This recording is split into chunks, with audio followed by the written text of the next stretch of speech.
Nós vamos abrir a Escritura no livro de Marcos, capítulo 14,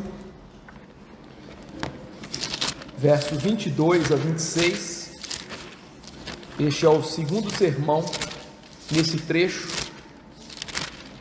Na semana passada eu preguei o texto de maneira expositiva e hoje eu vou expor esse texto de maneira mais doutrinária, especificamente abordando o verso 24, que fala do sangue da nova aliança. Deixe-me ler o texto e vocês acompanham com atenção nas Escrituras. Diz assim: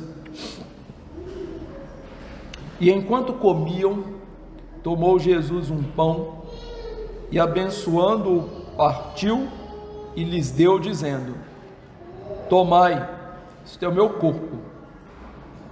A seguir tomou Jesus um cálice e, tendo dado graças, o deu aos seus discípulos e todos beberam dele. Então lhes disse: Isto é o meu sangue, o sangue da nova aliança, derramado em favor de muitos. Em verdade vos digo que jamais beberei do fruto da videira até aquele dia em que o hei de beber novo no reino de Deus. Tendo cantado um hino, saíram para o Monte das Oliveiras. Vamos orar. Nosso Deus e Pai Todo-Poderoso, Rei dos céus, da terra, Senhor, Criador e sustentador de todas as coisas, como ínfimos pecadores, nós nos colocamos na Tua presença, entrando no trono da Tua graça pelo novo e vivo caminho que o Senhor Jesus consagrou pelo véu da sua carne. Portanto, fazemos isso com santo temor, mas com intrepidez, para clamar ao Senhor as ricas bênçãos espirituais, que estas nos sejam dadas agora. Que o Senhor derrame essas bênçãos dos céus na nossa vida, que o Senhor abra o nosso coração para a palavra, que o Senhor volte nossa mente para a palavra, que os nossos pensamentos e desejos neste momento estejam voltados para a palavra e que todo o nosso ser esteja a uma, ó Deus, disposto a entender e praticar que este momento de sermão é o momento de cultuar ao Senhor por meio do aprendizado da palavra. Que o Senhor me ajude a ser fiel na exposição desse texto, que o Senhor ajude os meus irmãos com fidelidade para ouvir, que nós possamos receber da aplicação nos nossos corações do Espírito Santo e que tudo isso, Senhor Deus, concorra para a glória do Senhor. Como os nossos irmãos reformados diziam num dos bastiões da reforma: só lhe deu glória, somente ao Senhor seja toda a glória. É no nome do Senhor Jesus que eu lhe imploro. Amém. Queridos irmãos, como eu disse na semana passada, eu fiz a exposição desse texto, verso por verso, mostrando algumas características desse texto, algumas verdades desse texto. Mas como esse texto é riquíssimo, e eu havia dito na semana passada aos irmãos, eu me propus a expor as verdades desse texto em vários sermões, para que nós aprendamos as verdades aqui contidas, que são essenciais e são muito profundas para expormos em um único sermão. Então, hoje, com a graça de Deus, eu vou expor o segundo sermão, que é um sermão mais doutrinário, ou seja, um sermão que nós vamos deixar um pouquinho aquela exegese toda que nós fizemos na semana passada, e nós vamos focar na doutrina que é exposta nesse texto e que tem a ver com a Santa Ceia do Senhor. E que doutrina seria essa? Que Jesus providenciou para a sua igreja um sacramento, e este sacramento é o sacramento da nova aliança firmada no seu sangue. Então nós vamos observar essas verdades. Cristo nos dá aqui um sacramento, esse sacramento é o selo da nova aliança que ele firmou no seu sangue. Então o primeiro ponto do nosso sermão, que está aí baseado basicamente no verso 24, isto é meu sangue, o sangue da nova aliança, derramado em favor de muitos, tem a ver com a ideia de que a ceia do Senhor é um sacramento. Nessa instituição da ceia, Jesus nos deu aquilo que nós chamamos de sacramento. E é importante que nós entendamos o que é um sacramento, haja vista a igreja ter dificuldade com esta verdade. Não é de somenos importância esta verdade, tanto que na igreja católica nós temos 7 sacramentos, 5 dos quais não são baseados nas escrituras. Tamanha a importância desta doutrina e desta verdade dos sacramentos. Então, em primeiro lugar, o que é um sacramento, pastor? O sacramento, meus irmãos, é uma palavra, em primeiro lugar, teológica. Essa palavra você pode vasculhar as escrituras, tanto do Antigo e do Novo Testamento, e você não vai encontrar em nenhum lugar esta palavra sacramento. Essa palavra, ela tinha um uso clássico no mundo antigo para obrigações e juramentos, especialmente no contexto militar, quando os soldados juravam honra e devoção à sua insígnia, eles faziam um sacramento, um juramento solene, que eles teriam responsabilidade de honrar aquela insígnia pela qual eles estavam lutando. Pois bem, os nossos irmãos, lá no princípio da igreja, que nós chamamos de pais da igreja, eles tomaram esse palavreado, essa palavra do uso militar, e transformaram essa palavra por um uso eclesiástico, que tem a ver com algo que é sagrado, ou seja, algo que é digno de Deus ter dado à sua igreja e que é santo, que não deve ser mexido, que é algo que tem a ver com o uso sagrado das coisas, não é do cotidiano, do dia a dia. Pois bem, essa palavra era chamada também pelos pais gregos de mysterium, ou seja, aquilo que estava oculto e foi revelado.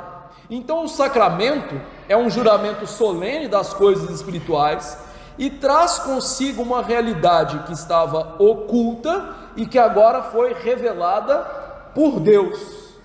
Consequentemente, ao usarmos estas duas maneiras de entendermos o sacramento, os nossos irmãos entenderam que o sacramento, tirando das escrituras, é, portanto, em primeiro lugar, algo que Deus institui. O ser humano não institui sacramento. Por exemplo, nós podemos ver isso em 1 Coríntios capítulo 11, verso 23, quando Paulo diz o seguinte: porque eu recebi do Senhor o que também vos entreguei, que o Senhor Jesus, na noite em que foi traído, tomou o pão. Isto é, Paulo, como um apóstolo, tendo um munus apostólico dentro da igreja, ele deixa muito claro para a igreja lá de Corinto que o sacramento que eu estou narrando para vocês, que vocês deveriam se adequar a ele não é de origem humana. O que eu recebi, eu também vos entreguei. Então o sacramento é algo que só Deus pode instituir. É por isso que extrema-unção, que crisma, que o casamento, como os católicos entendem, não pode ser um sacramento. Deus não instituiu essas coisas para serem um sacramento. Em segundo lugar, o sacramento, tirando das escrituras também, é um sinal. Esta verdade está lá em Romanos 4:11, que Paulo diz o seguinte: e recebeu o sinal da circuncisão como selo da justiça da fé que teve quando ainda incircunciso, para vir a ser o pai de todos os que creem, embora não circuncidados, a fim de que lhes fosse imputada justiça.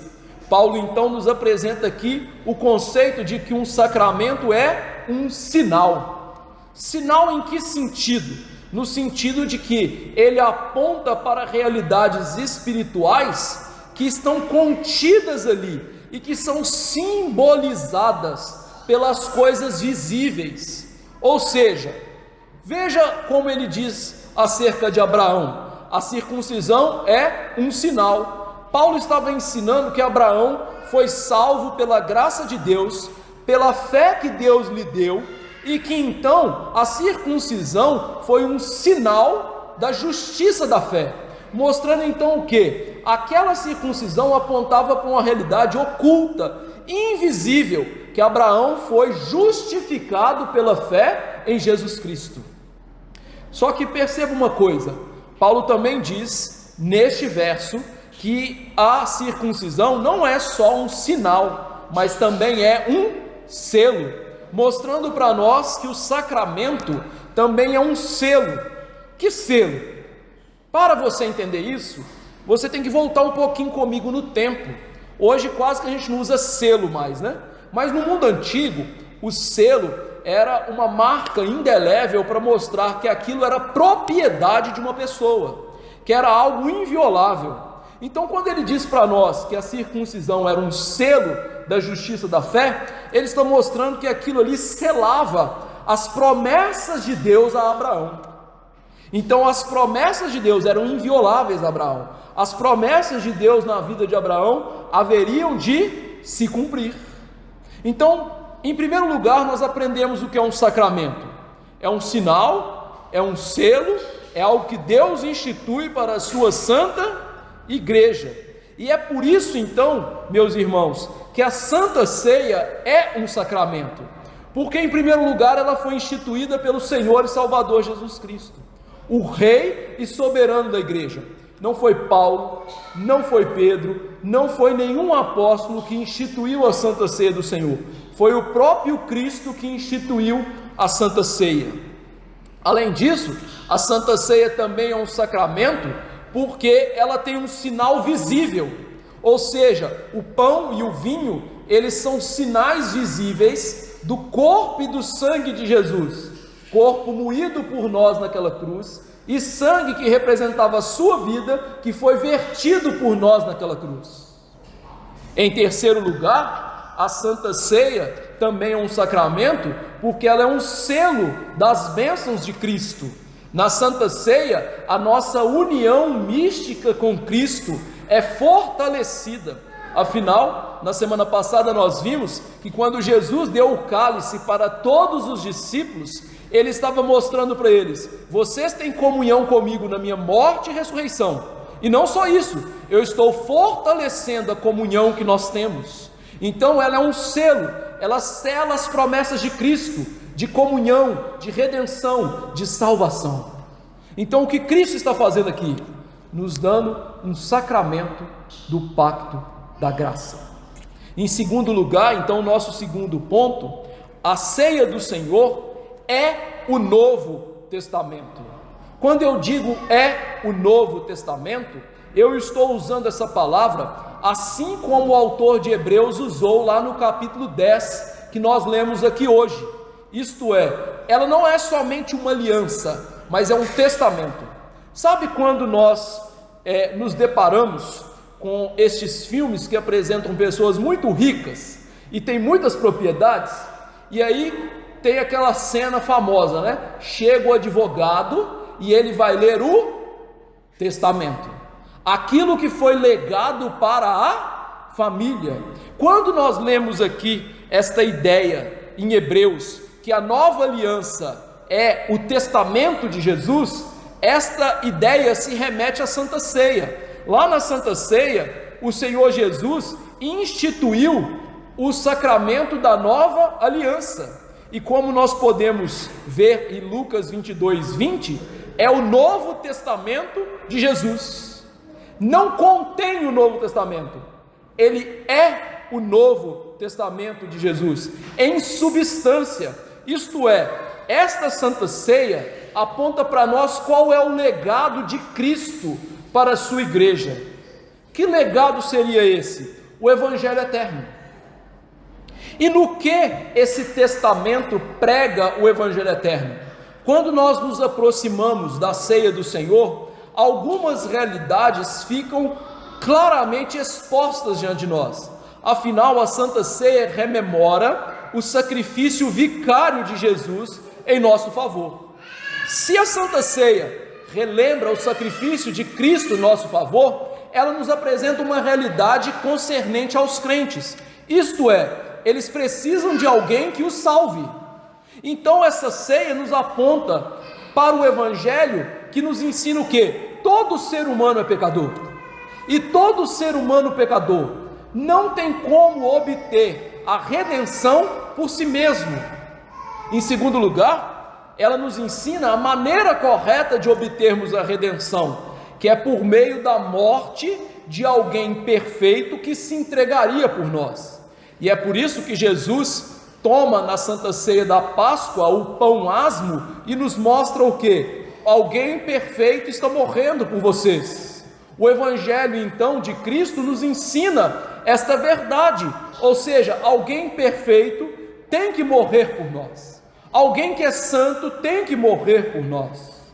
E a Santa Ceia nos apresenta o Evangelho, nos lembrando, em terceiro lugar, da maior promessa das Escrituras, que é a maior promessa do Evangelho: eu serei o seu Deus, vocês serão o meu povo, e eu estarei com vocês. Afinal, esta mesa é chamada de comunhão com o Senhor, apresentando-nos para nós a realidade que na nova aliança, na ceia do Senhor, nós nos reunimos com Cristo, nós nos reunimos com o Senhor, nós temos comunhão com Cristo, uma vez que todo o Antigo Testamento pregava que a nossa comunhão com o Senhor havia sido prejudicada pelo pecado, tanto que o Senhor Deus mandou construir o tabernáculo e posteriormente o templo para salientar a cada um do seu povo a seguinte verdade: vocês são pecadores, vocês não podem ter comunhão comigo diretamente.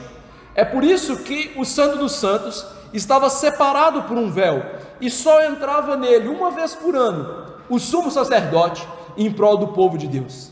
No Novo Testamento, através da ceia do Senhor, nós percebemos que esta realidade, ela foi aplacada pela morte de Cristo. Daí Cristo, no dia da sua morte, através do seu poder soberano, ter rompido o véu, mostrando que nós agora temos comunhão com o Senhor. Então essa Santa Ceia aponta para este legado de Cristo, o seu testamento, que é para nós o Evangelho eterno. Além disso, meus irmãos, esse Novo Testamento é um memorial da morte de Jesus Cristo.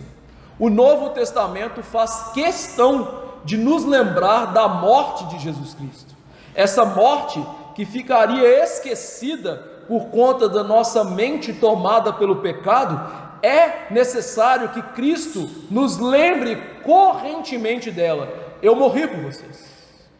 Daí a Santa Ceia ser um memorial, fazer isso em memória de mim. Então este testamento nos é rememorado toda vez que tomamos da Santa Ceia. O Senhor morreu por nós, o justo pelos injustos, o santo pelos pecadores. E esse testador então, que é Jesus Cristo, nos deixa esse legado, e esse legado, como diz o autor de Hebreus, passa a valer a partir da morte do testador. Ou seja, um testamento, ele não tem poder legal se o testador não morrer. E é por isso que a Santa Ceia nos apresenta de maneira simbólica a morte de Cristo, pelo pão e pelo vinho, mostrando que o testador morreu, Jesus morreu por nós. Esse testamento é válido. As ricas bênçãos da aliança são de vocês, porque o testador morreu, e portanto os bens espirituais são dados a vocês, igreja do Senhor. Esse Novo Testamento de Cristo, como seu ratificador interno, tem na pessoa do Espírito Santo essa propriedade de que o Espírito Santo sela esse testamento de Cristo em nós. É por isso que em João 16,14, o Senhor Jesus Cristo disse sobre o Espírito Santo: ele há de receber do que é meu e vou-lo há de anunciar. É por isso que Paulo diz que o Espírito Santo é o selo do Senhor em nós, para que esse testamento de Cristo, que foi nos legado a partir da Santa Ceia, fosse selado internamente e ratificado nos nossos corações. E isto é, o Senhor Jesus, Ele não somente nos deu algo exterior como um legado, mas Ele deu algo interior como legado. E essa parte interior, ela só se torna interior por causa do Espírito Santo da promessa, que mora em nós, que é Cristo em nós, e que nos dá todas as bênçãos do pacto, interiormente e exteriormente também. Em terceiro lugar, ou terceiro ponto do nosso sermão, nós vamos ver que essa Santa Ceia apresenta a realidade que o Senhor Jesus traz consigo a nova aliança. E para isso, irmãos, é preciso que eu discorra um pouco sobre a aliança do Senhor através das páginas do Antigo Testamento. O Senhor Deus, quando nos criou no Éden, Ele possuía uma relação natural com o ser humano de criatura e criador. E essa relação era natural, era pelo fato de Deus nos criar e nós sermos criatura de Deus, ainda que fôssemos a coroa da criação. Havia somente um relacionamento natural. No entanto, aprove a Deus, para melhor relacionamento com o ser humano e para abençoar ainda mais o ser humano, entrar com o ser humano num pacto que foi firmado com Adão lá no Éden.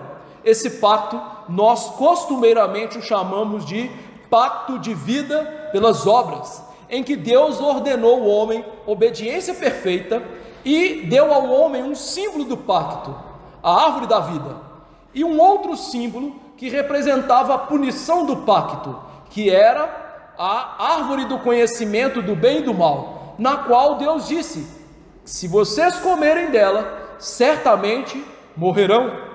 Pois bem, Adão, como representante do pacto, ele fez exatamente aquilo que Deus havia proibido de fazer. Ele comeu daquele fruto proibido, e todos nós caímos com ele. Portanto, a vida eterna que era prometida por meio de obediência, não poderia ser tomada mais pelo ser humano, uma vez que nós nos tornamos carnais, pecadores, incapazes de obediência perfeita a Deus. Aprove a Deus então nos dar uma segunda aliança, chamada de aliança da graça, ou pacto da graça, que foi firmada em primeiro lugar com Adão, quando Deus lhe prometeu lhe dar um descendente por meio da mulher, que esmagaria a cabeça da serpente. A história então do Antigo Testamento é a história do pacto da graça se desenrolando, em que as promessas vão se tornando cada vez mais afuniladas, até que esta aliança da graça, uma vez firmada com Adão e sendo renovada por Deus com Noé, Abraão, Isaque e Jacó, fosse firmada de maneira última e final com Davi, em que Deus prometeu que da sua casa se assentaria no seu trono um herdeiro que jamais deixaria de governar o povo de Deus. Ele estava falando de Cristo Jesus. Então a antiga aliança, meus irmãos, ela chega no seu clímax em Davi. E então, quando nós chegamos nas páginas do Novo Testamento, nós vemos que o descendente de Davi nasce, Cristo. É por isso que Mateus e Lucas fazem questão de mostrar-nos que o Senhor Jesus era descendente de Adão, mas também descendente de Abraão, Isaque, Jacó e Davi, deixando-nos claro que o descendente que vai trazer a nova aliança chegou. Ele chegou. E Jesus então, ao tomar aquele cálice, ele literalmente diz: este é o cálice da nova aliança no meu sangue. E quando Jesus faz isso, meus irmãos, nós temos que entender que Jesus estava aludindo a um texto do Antigo Testamento. Qual texto é esse?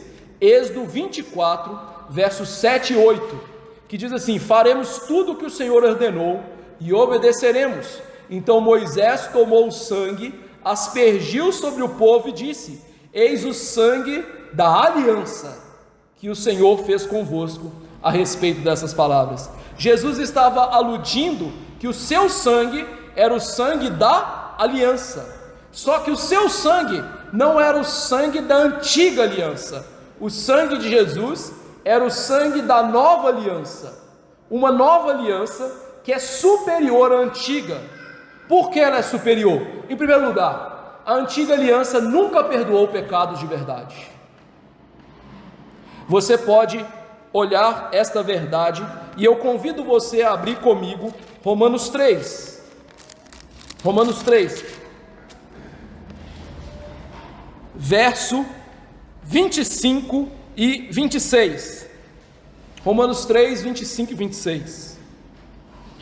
Que diz assim: a quem Deus propôs no seu sangue como propiciação mediante a fé, para manifestar a sua justiça, por ter Deus, na sua tolerância, deixado impunes os pecados anteriormente cometidos, tendo em vista a manifestação da sua justiça no tempo presente, para Ele mesmo ser o justo e o justificador daquele que tem fé em Jesus Cristo. Paulo nos mostra aqui que a antiga aliança, ainda que os crentes dela fossem salvos e perdoados, Deus havia sustado a punição dos pecados, porque se Ele punisse os pecados adequadamente na antiga aliança, Ele exterminaria os seus servos, porque sangue de touros, bodes e cordeiros não pode perdoar pecados.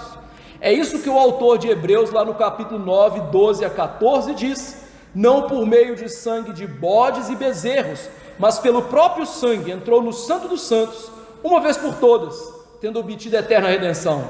Portanto, se o sangue de bodes e touros e a cinza de uma novilha, aspergidos sobre os contaminados, os santificavam quanto à purificação da carne, da carne, não da consciência, não do coração, muito mais o sangue de Cristo, que pelo Espírito eterno, a si mesmo se ofereceu sem mácula a Deus, purificará a nossa consciência de obras mortas, para servirmos o Deus vivo. Então a nova aliança é superior, porque o sangue de touros e bodes não perdoa pecados, só o sangue de Jesus perdoa pecados.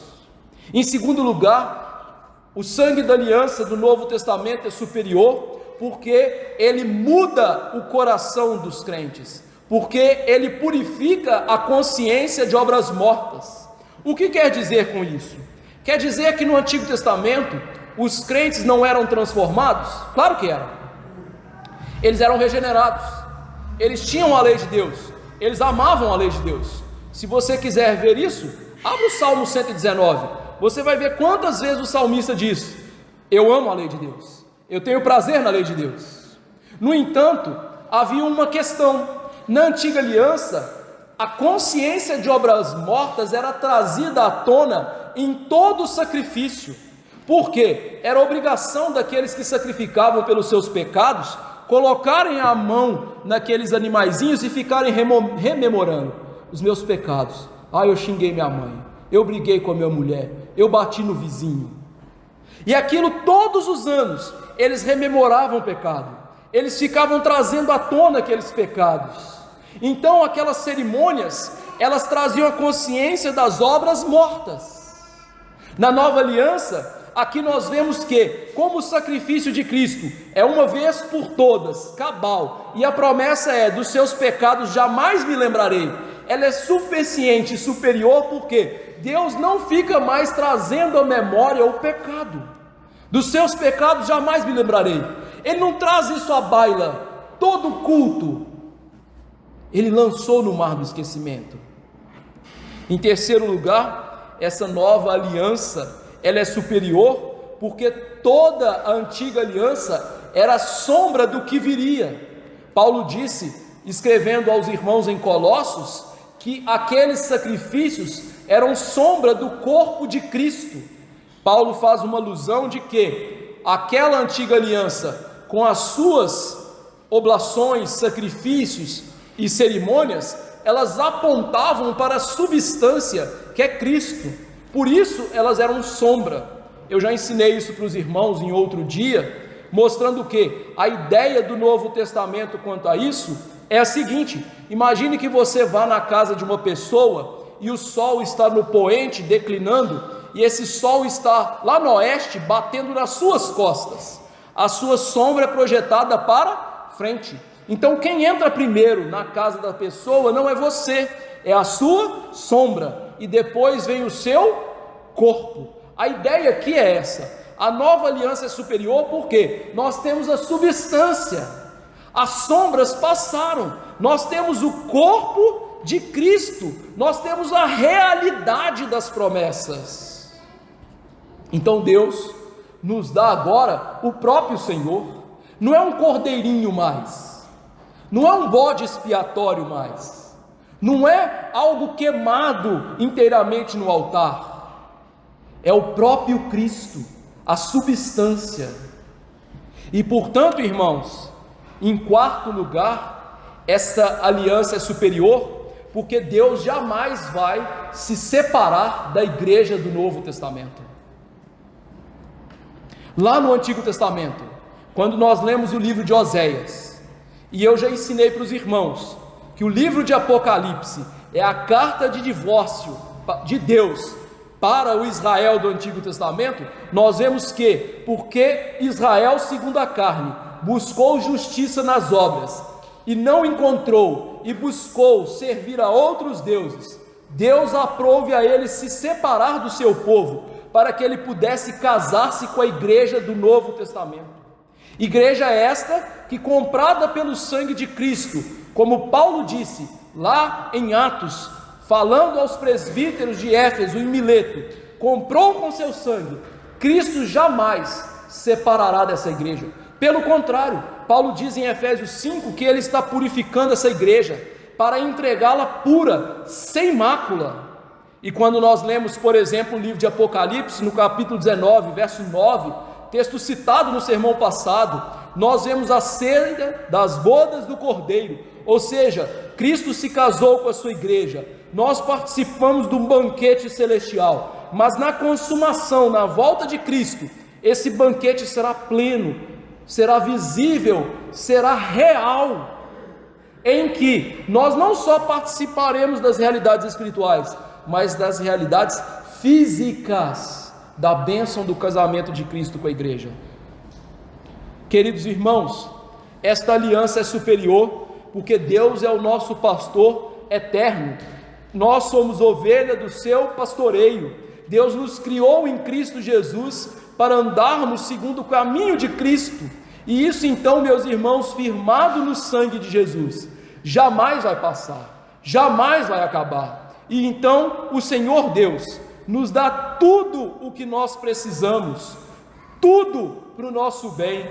Ele não só habita em nós, mas toda a sua sabedoria, toda a sua graça, todo o fruto do seu Espírito nos é dado. Nós agora somos pastoreados por Deus de uma maneira que Ele concede dons à igreja, para pastorear a igreja, Ele concede dons e talentos aos homens para edificar o seu corpo, Ele dá tudo o que é necessário para a transformação da sua igreja em noiva gloriosa.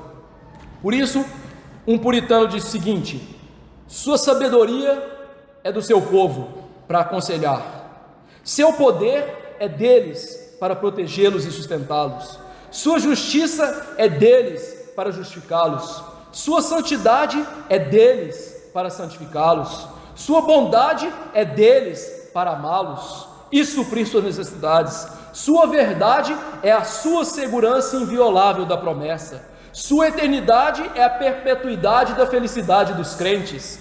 Deus será para eles um pai, eles serão para eles filhos e filhas, dignificados pelos privilégios da adoção e distinguidos pelo Espírito Santo da adoção. Deus é o seu Criador e o seu esposo, Ele está casado com eles, e essa aliança jamais tem fim. Graças a Deus pela nova aliança. E em quarto e último lugar, a ceia do Senhor então é uma refeição pactual. A ceia do Senhor, meus irmãos, é uma refeição em que nós, que somos participantes do pacto, nos reunimos com o Senhor para fruir dele as bênçãos espirituais que tanto nós precisamos, e isso num ato de comunhão.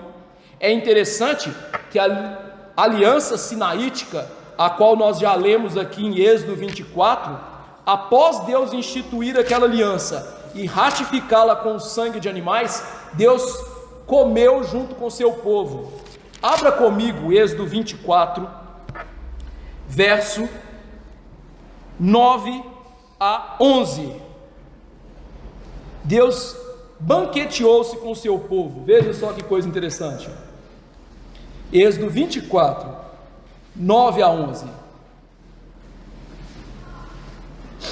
Diz o seguinte: e subiram Moisés, e Arão, e Nadab, e Abiú, e 70 dos anciãos de Israel, e viram o Deus de Israel, sob cujos pés havia uma como pavimentação de pedra de safira, que se parecia com o céu na sua claridade.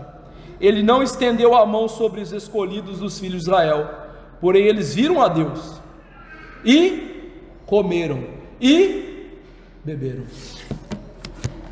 Na Santa Ceia, Jesus tomou um pão, e o que acontece? Nós comemos. Ele toma o vinho, e nós bebemos. Assim como Deus se banqueteou com o seu povo, na instituição da aliança sinaítica, e o sangue da aliança garantiu a participação daquele povo nas relações pactuais com Deus, hoje o sangue da nova aliança garante que nós participemos da ceia do Senhor, que é o seu alimento pactual com o seu povo. É por isso, meus irmãos, que quando nós estamos ceando, o reformador João Calvino, ele diz que o Espírito Santo, pela nossa fé, ele nos eleva aos céus, e nós nos assentamos à mesa de Cristo, não fisicamente, espiritualmente, pela fé. E o que nós fazemos? Nós nos banqueteamos com Cristo, e nos banqueteamos de Cristo.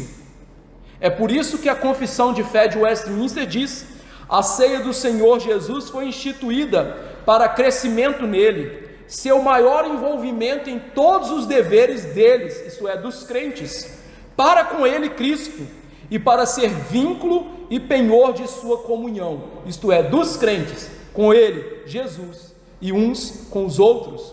Quando nós tomamos a Santa Ceia, nós estamos coletivamente ceando não só uns com os outros, mas com o próprio Cristo. Daí o autor reformado estadunidense Michael Horton dizer sobre isso: a ceia do Senhor então é uma refeição pactual. Isso significa que, embora seja antes de tudo uma confirmação do compromisso de Deus para conosco, ela também confirma o nosso compromisso para com Deus e de uns para com os outros.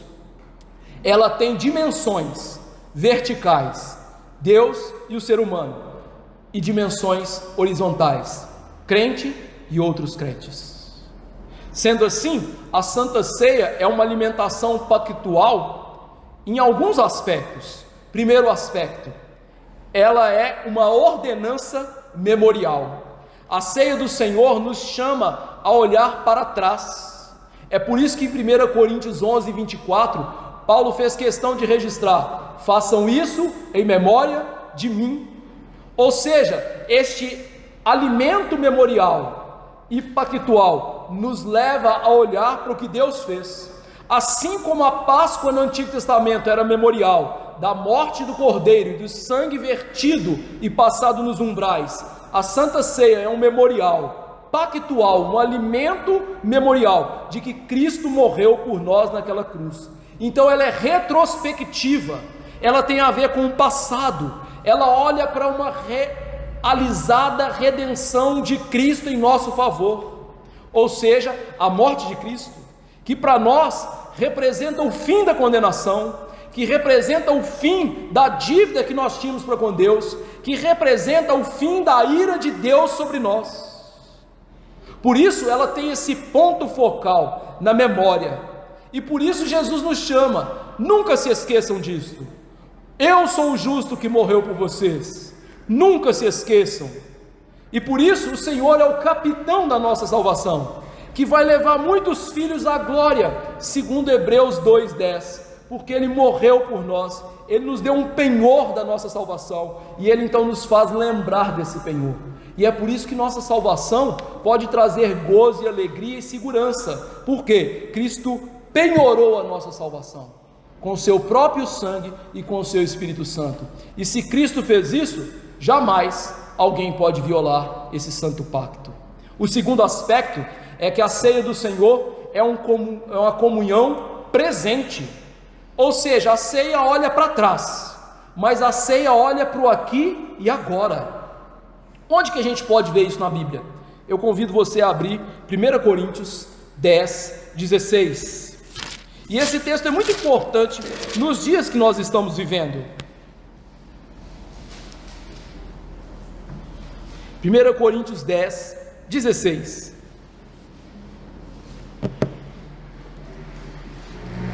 Que diz assim: porventura o cálice da bênção que abençoamos não é a comunhão do sangue de Cristo? O pão que partimos não é a comunhão do corpo de Cristo?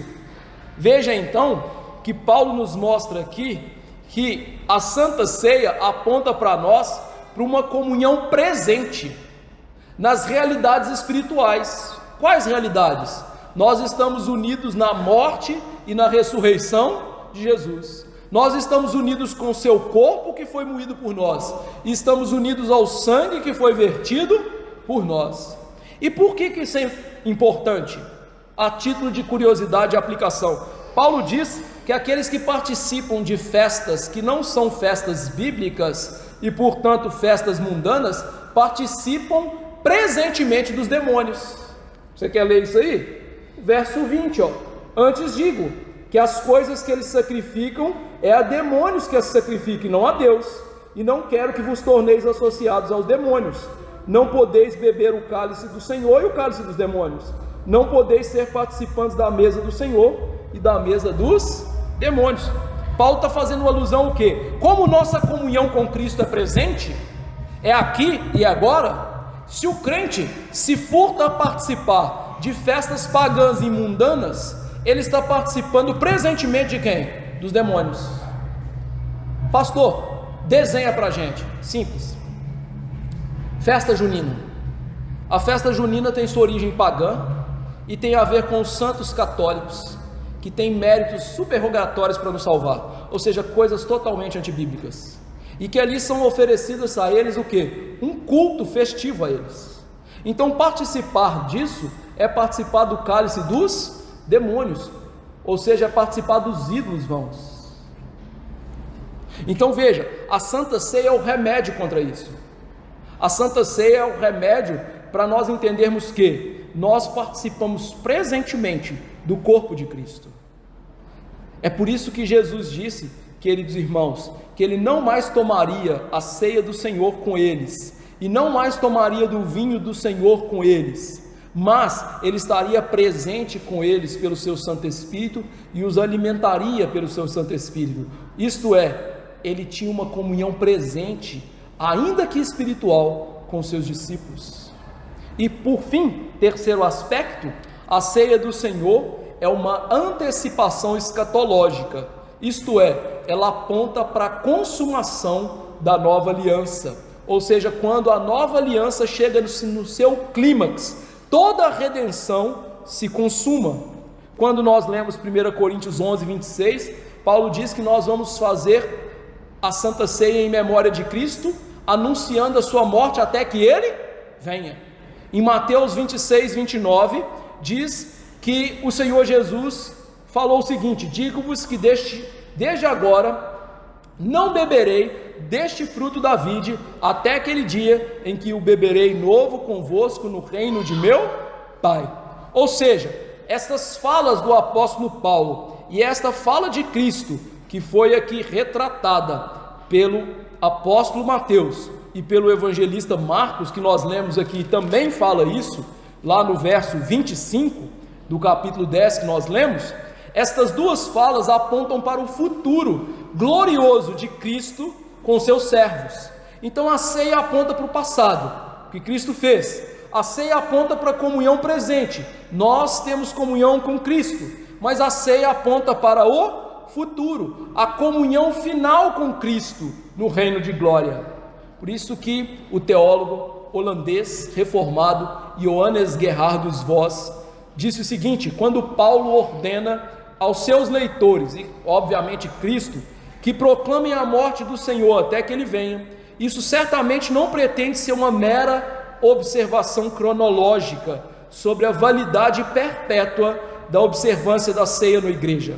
Antes sugere a ideia de que, quando o Senhor voltar, a necessidade da observância do sacramento deixará de existir, e isto, por sua vez, dá origem à ideia de que, na presente observância dela, há uma antecipação daquele estado escatológico que está reservado para o crente.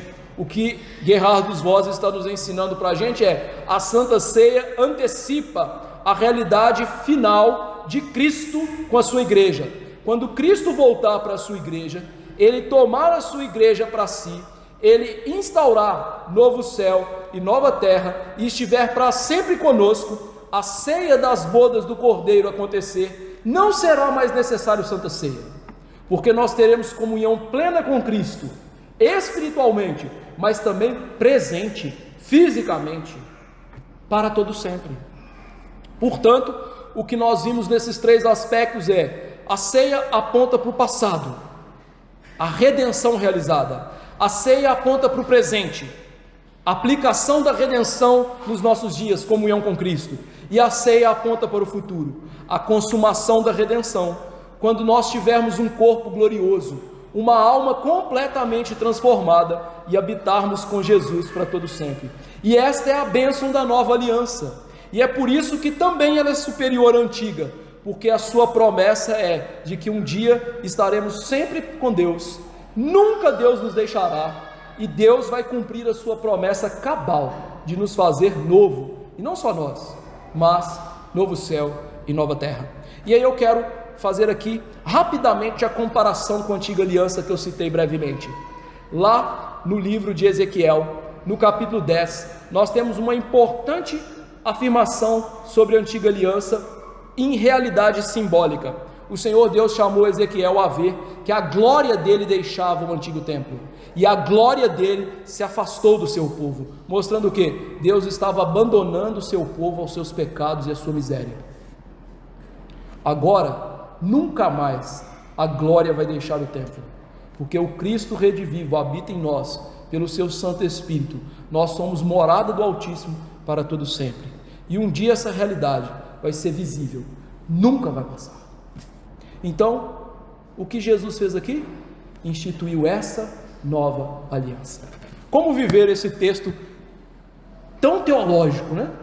Tão profundo, tão rico? Em primeiro lugar, toda vez que você participar da Santa Ceia, lembre-se, você está participando de uma refeição pactual com Deus.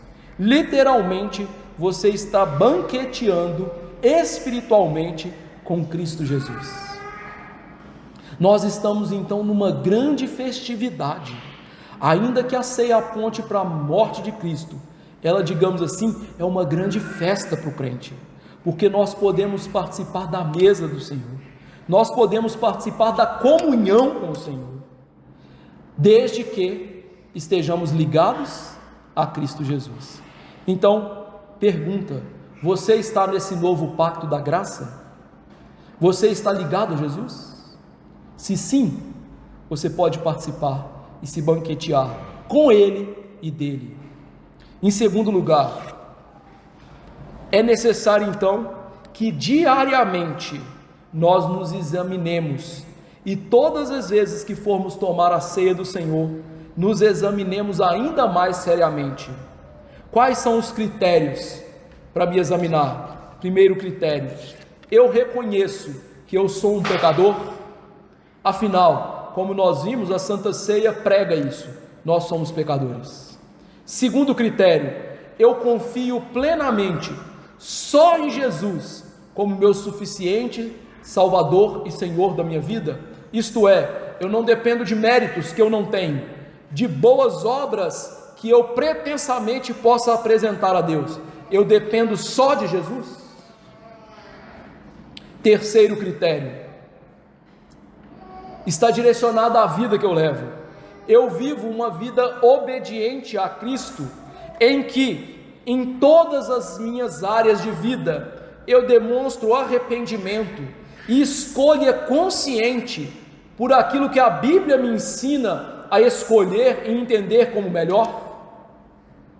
Se assim eu faço, eu sou alguém inserido no pacto, e eu posso tomar a Santa Ceia do Senhor sem medo de tomar juízo.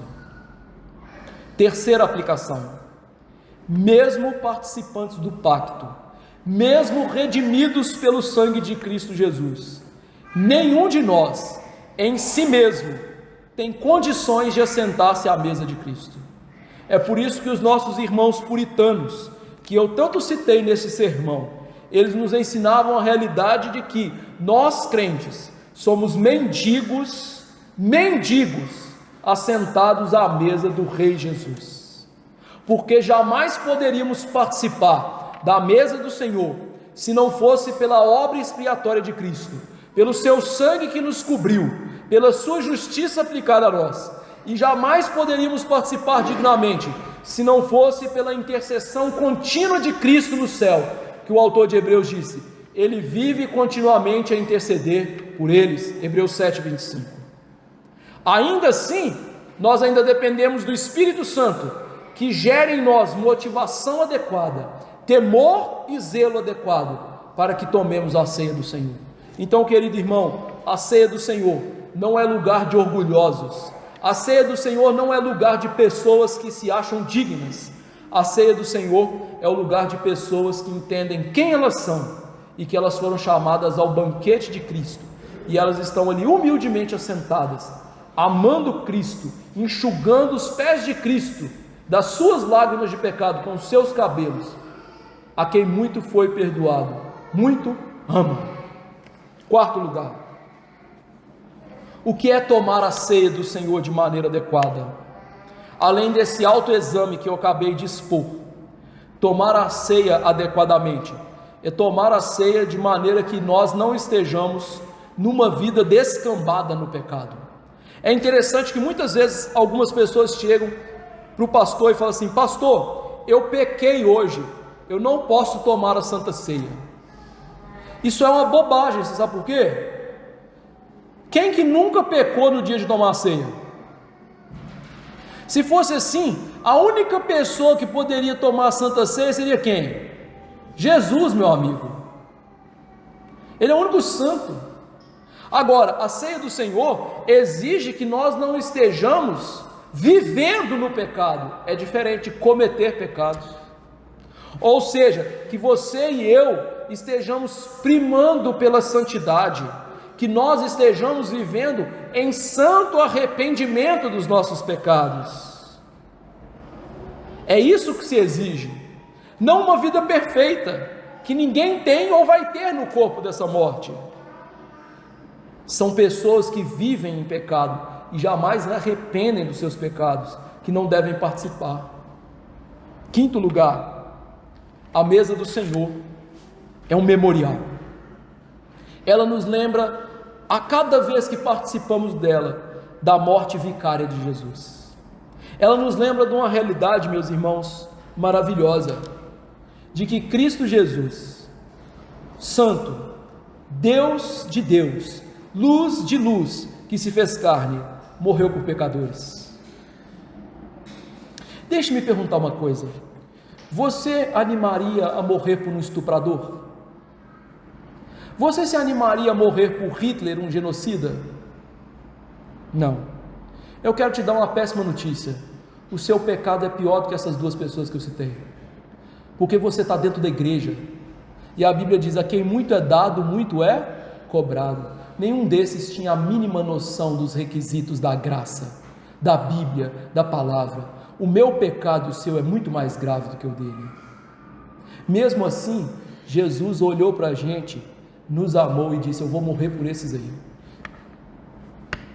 eu vou morrer por esse bando de pecadores. Você entende agora o tamanho desse sacrifício?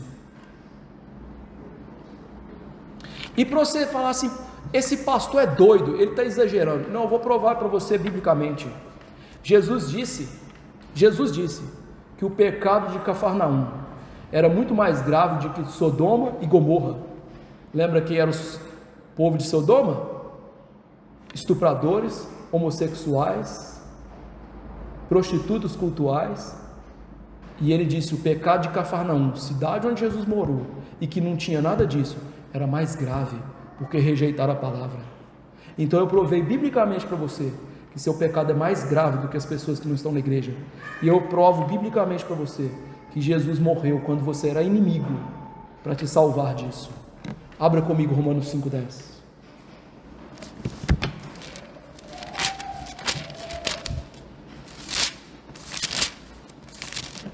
Diz assim, Romanos 5,10: porque se nós, quando inimigos, fomos reconciliados com Deus mediante a morte do seu Filho, muito mais estando já reconciliados, seremos salvos pela sua vida.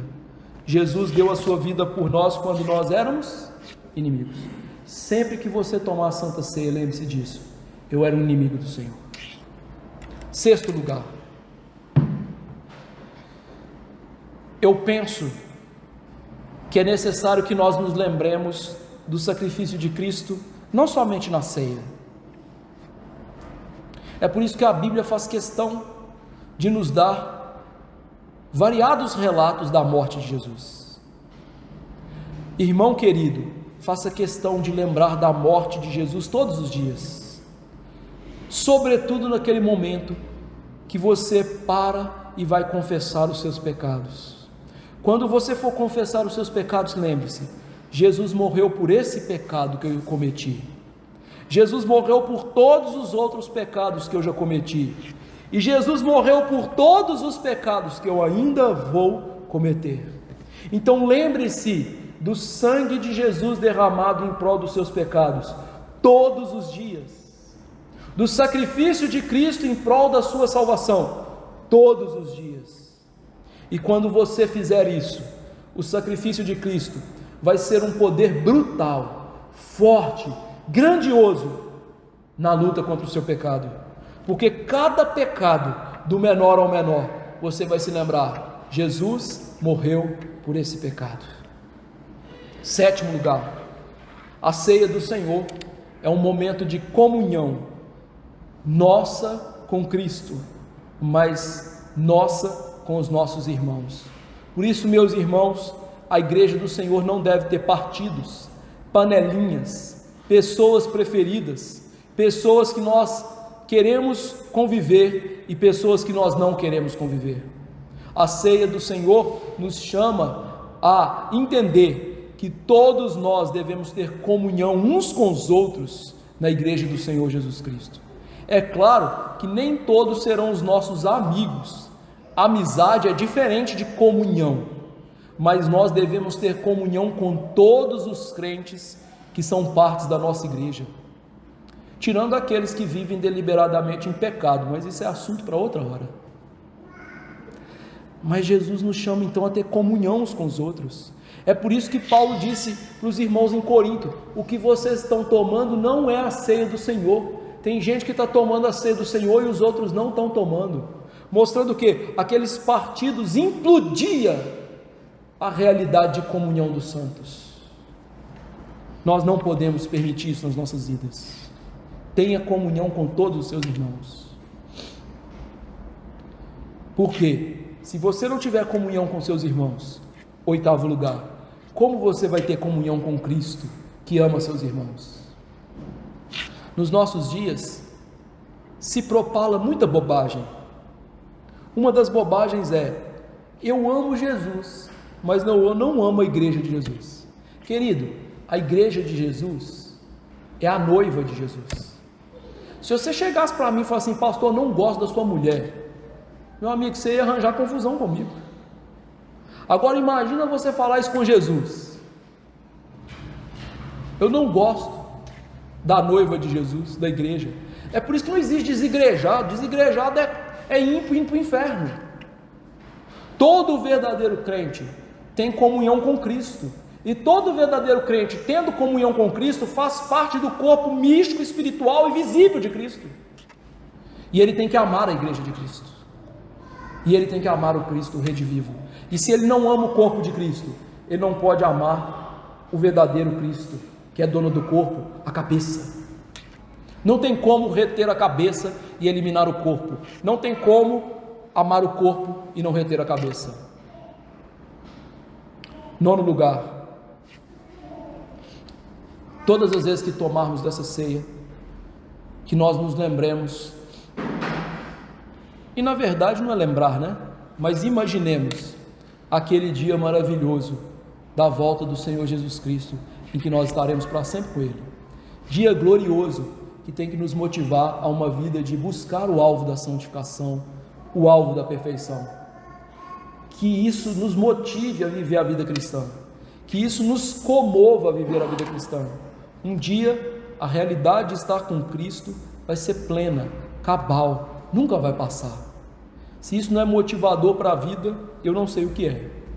Porque dinheiro, fama, profissão, mulher, filhos, tudo isso passa. Mas a comunhão que nós temos com Jesus e a comunhão plena que nós teremos com Jesus jamais vai passar. E, em último lugar, 10ª aplicação: a ceia do Senhor é um sacramento. Isso significa o quê? Nós devemos cear exatamente como Cristo instituiu. Nós não podemos mudar nada na ceia do Senhor, nem acrescentar nada na ceia do Senhor. Ai daqueles que têm mudado a ceia, não é? Que têm tirado e acrescentado. Ai daqueles que estão aí, pior, acrescentando sacramentos na igreja sem ordem nenhuma de Jesus. Que Deus tenha misericórdia e que nossa igreja e a igreja reformada volte-se cada vez mais para a palavra e faça tudo, não só a Santa Ceia, batismo e todas as outras coisas, conforme ordenou o Senhor na sua palavra. É assim que vivem os verdadeiros crentes. É por isso que os reformados diziam: sola Escritura, ou seja, somente a Escritura, que nós nos voltemos para ela. Que Deus nos ajude a fazer isso. Vamos nos colocar de pé, queridos irmãos, orar e encerrar o culto nessa noite. Senhor nosso Deus, eu lhe agradeço por esse sermão nessa noite, pelo culto que nos mostrou, ó Deus, quão brilhante e maravilhosa é a nova aliança firmada no sangue de Jesus. Graças te dou, porque o Senhor aboliu o mandamento na carne de oblações, batismos, sacrifícios, através da obra de Cristo Jesus. E hoje, Deus, nós temos a realidade. Hoje nós temos o próprio Cristo e Ele morando em nós. E um dia nós teremos fisicamente conosco. Se a nova aliança não é algo glorioso e maravilhoso do Senhor para nós, eu não sei o que ela poderia ser. Portanto, que nós, ao lermos sobre a Santa Ceia, ao lermos sobre o Novo Testamento, nós possamos ler com sorriso no rosto, com a alma aquecida, vendo a superioridade do que Cristo fez, e o quão Cristo é maravilhoso, precioso, e o quanto as suas promessas são superiores, e o quanto a sua realidade é plena, é maior, é cabal, é satisfatória. E que assim, ó Deus, nós sejamos alimentados na nossa alma do próprio Cristo, nós nos firmemos no Cristo redivivo e nós nos alegremos nele aqui para nos alegrarmos no dia eterno. Que esta realidade possa nos fazer ser mais piedosos, que essa realidade nos leve a uma vida de santidade, de desvio do pecado, que esta realidade, ó Deus, nos leve a uma vida de gratidão, uma vida de autoexame, uma vida de crescimento na graça, uma vida de comunhão com Cristo, na nossa casa, no nosso quarto e sobretudo na igreja do Senhor, na Assembleia Solene. Que isso nos leve, ó Deus, a fervilhar para evangelizar pessoas, pois há muitos eleitos que ainda estão debaixo da tua ira, do Deus favor do Senhor, e precisam ouvir este Evangelho, que é o Novo Testamento, que é o legado de Cristo para nós, para serem salvos e terem seus pecados perdoados, e então se tornarem participantes de Cristo e da sua ceia. Ajude-nos como igreja, ajude-nos como indivíduos, ajude-nos, ó Deus, a levar esta promessa de salvação adiante, e que isso concorra para o avanço do reino de graça, que isso adiante o reino de glória, para que aquele dia das bodas do Cordeiro, Jesus volte e nós estejamos com Ele para todo sempre. Ó Senhor, que vontade disso acontecer, que glorioso será isso, que maravilha ver Jesus cara a cara, que bênção abraçar o Teu Filho e beijá-lo e comer com Ele. Ah Senhor, me anime os meus irmãos para isso, em nome de Jesus Cristo, amém. Que a graça do Senhor Jesus, o amor de Deus, nosso bendito Pai, e a consolação do Espírito estejam com os eleitos, aqueles que são participantes do pacto da graça, hoje e para sempre. Amém.